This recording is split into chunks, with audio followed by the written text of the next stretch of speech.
Have you ever wondered if something could be a solid and a liquid at the same time? Sounds impossible, right?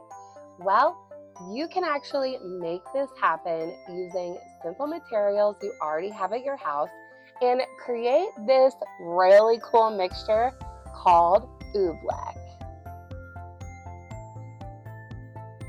Here's what you'll need: about 2 cups of cornstarch, a mixing bowl, 1 cup of water, food coloring, a measuring cup, and a large spoon, or you can just use your hands for mixing.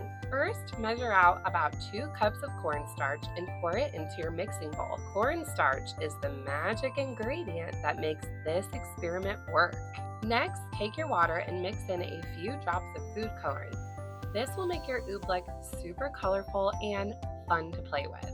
Now, slowly pour the colored water into the bowl a little at a time and start mixing.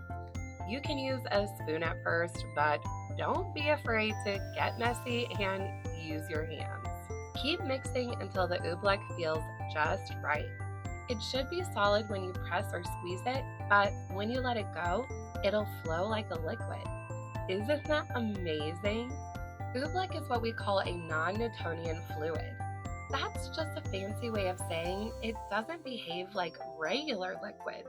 See if you could try other tests like putting it in the freezer, saving it overnight. See what happens. Keep exploring and have a great time being a scientist.